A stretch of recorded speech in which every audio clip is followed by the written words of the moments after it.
اسی طرح سے بواسیر کے حوالے سے پوچھا، تو اس کے حوالے سے بھی یہ بہت اچھا سا علاج ہے۔ بواسیر کے جو مریض ہوتے ہیں ان کو سب سے پہلے تو بڑے کا گوشت جو ہے وہ نہیں کھانا چاہیے، بڑے کا گوشت ان کے لیے بہت نقصان دہ ہے، تو وہ استعمال نہ کریں۔ اسی طرح سے گرم چیزیں جیسے انڈا ہے، مچھلی ہے، اس طرح کی چیزیں بھی استعمال نہ کی جائیں۔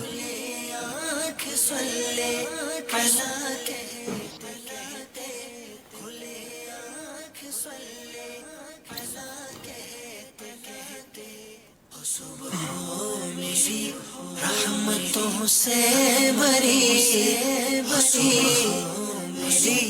رحمتوں سے بری کھلے آنکھ صلی علی کہتے کہتے کھلے آنکھ صلی علی کہتے کہتے صبح۔ ایک تو رائی اوپر سے باریک ہے جی، رائی باریک، اللہ اکبر۔ کیونکہ ویسے رائی ہے اوپر سے کیا ہے، باریک بھی ہے۔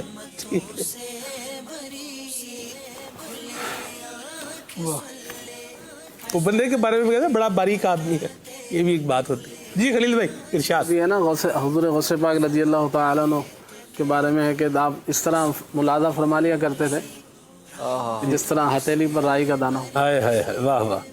نظرت الی بلاد اللہ جمعا خردلۃ علی حکم اتصالی۔ اللہ یہ بواسیر کے حوالے سے یہ بہترین علاج ہے۔ اس میں 4 چیزیں ہیں، آپ دوبارہ نام سماعت فرما لیں۔ نمبر 1 اجوائن دیسی ایک اجوائن خراسانی بھی ہوتی ہے، یہ آپ نے اجوائن دیسی جو عام اجوائن ہوتی ہے وہ لینی ہے۔ نمبر 2 رائی باریک، یہ 50 گرام۔ نمبر 3 باب چی یہ تیسری چیز ہے، یہ بھی 50 گرام لینی ہے۔ اور چوتھی چیز ہے اس کے اندر گندک آملہ سار، یہ آپ نے تقریباً 150 گرام لینی ہے۔ چاروں چیزیں ہو گئی۔ ان کا طریقہ کار کیا ہے کہ ان کو آپ نے بالکل باریک پیس لینا ہے، اور باریک پیس کر 00 کے کیپسول کہلاتے ہیں 1 گرام کے، تو وہ آپ نے اس کو بھر لیں اور صبح شام 2 کیپسول جو ہے پانی کے ساتھ استعمال کریں، تو اللہ نے چاہا خونی بواسیر ہو یا بادی بواسیر ہو، دونوں کے حوالے سے انشاءاللہ عز و جل یہ گھریلو علاج مفید رہے گا۔ اللہ کریم ہمارے مریضوں پر نظر رحمت فرمائے۔ صلو علی الحبیب صلی اللہ تعالی علی محمد صلی اللہ علیہ وآلہ وسلم۔